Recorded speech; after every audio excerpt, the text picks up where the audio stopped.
As we strive every day as a police department, the story was, this is the most dangerous city in the country. This is the worst police department in the United States. But now that story has been rewritten. A foundation has been placed for us, working with the consent decree. We are no longer the followers, we are the leaders.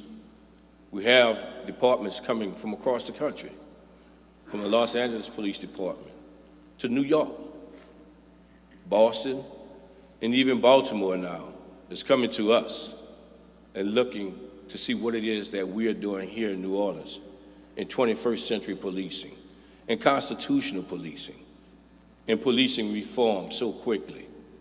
That is something that has been placed before me, and that's something that I'm embracing now, that we will build upon moving forward. We ended 2018, and you may have heard this, ended 2018 with a great mark, a 47-year low in murders. That is unheard of. And entering into 2019, we're doing the same. That momentum is going as we approach the end of the first quarter of 2019. We're 51% down in murders. We're achieving another double-digit reduction in armed robberies. This will be our 4th year in a row in doing that. A pet peeve of mine I would like to share with you, just ask that if you could take this home, share this with your neighbors, your friends. When you're in the store with your kids are going to be kids. They're going to shout. They're going to touch things they should not touch. They're going to run. They're just going to be kids. And you see that officer down the aisle picking up his or her own groceries. Please do not use that officer as a discipline tool. I absolutely hate it, and that's something that I've always shared with my family. We do not want that. That is where it starts with that child right then and there. It begins that us against them syndrome. We're here to help them, not to discipline them, not to chastise them, to help them. The vision is to continue with our recruitment push, reduce attrition. I hope to see over the next 3 years an additional 150 officers on this job at the minimum. We netted 30 last year. My goal is 50 this year, and I'm going to keep building on that 50 in the following years. This is more than a job. This is a great responsibility, and I do not take it lightly. I will continue to instill in my officers to pursue what is right and to change what is wrong. And we'll continue to be transparent, embrace technology and innovation, work tirelessly to uphold the national reputation that we have developed as the model of police reform in America. In keeping with BGR tradition, we have some questions from the audience. I want to start with one about EPIC. I read about that. You mentioned that that's one thing people are coming to find out about.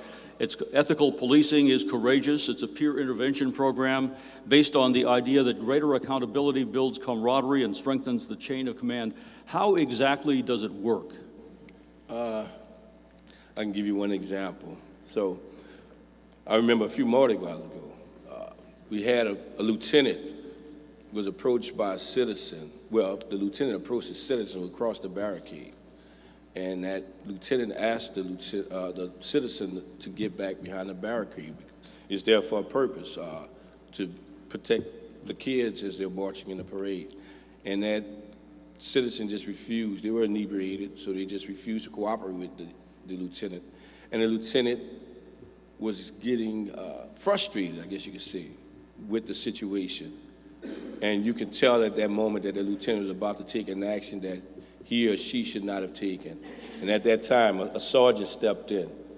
Lieutenant, I have this, and pushed the lieutenant aside and spoke to the person. The person quietly went about their way at that time. But it is moments like that, before that lieutenant put themselves in a position where he or she would have lost their job, that peer intervention prevented that from happening. And that is how it's supposed to work. And no retribution from the lieutenant? No retribution from the lieutenant. And that is why it is so effective, because we are encouraging officers to hold one another accountable. Some people have raised concerns about the way the NOPD officers have pursued suspects in 2 high-profile incidents this year. The latest incident just last Wednesday, it's been reported that police gave chase when they spotted a suspected stolen car. The result was a fiery crash that destroyed a beauty salon in Broadmoor. 3 people, including 2 teenagers in the car, died. 7 others were reportedly injured. Was the car chase a violation of NOPD policy on pursuit? And what can you tell us about the NOPD investigation into what happened in that incident? So right now, that's an active investigation. That is the question we want to confirm. Did we pursue? If we did pursue, we were wrong. If it's a pursuit for a nonviolent offense, we have a no chase policy. And as such, if this was a pursuit that occurred as a result of a nonviolent offense, we may be okay, but, I'm sorry, we may not be. If it's a nonviolent offense, we have violated our own policy. Nonviolent means that there should have been no pursuit in that No case? pursuit. If it's merely an auto theft, auto burglary, anything outside of a homicide, we should not be pursuing. Another incident on February 17th involved a foot chase and a shootout with a suspect on Canal Street. Police killed the suspect, but 5 innocent bystanders were also shot and injured. Possibly, it's been reported, by police gunfire. Was NOPD policy violated in that incident, and how should the public have been protected in that case? That is another unfortunate incident that occurred. NOPD policy, per se, with any criminal wrongdoing, there was none.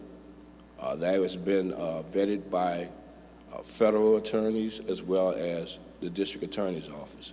So we're confident that that portion is clear. However, we are looking at administrative violations, meaning training issues, more or less. This is an incident in which these officers were doing their job and serving you, the community. This individual that they were trying to identify as a result of an investigation, armed robbery investigation, elected to initiate this rapidly evolving incident into a shootout. So, but these officers did what they had to do because they were challenged quickly. And we do not stand here proudly that we had innocent bystanders that were struck as a result of this unfortunate incident. But these officers were doing what they had to do at that time. Member of the audience asks, how many full-time police officers are currently on the force? How many do we need? How long will it take to get to complete staffing? So currently we're at the number of approximately 1,222. We have been working throughout we have approximately 64 or 65 that are out as a result of injuries, limited duty, things of that nature. So we have been bringing them forward because we want to make sure that they are not abusing the system. We want to hold them accountable.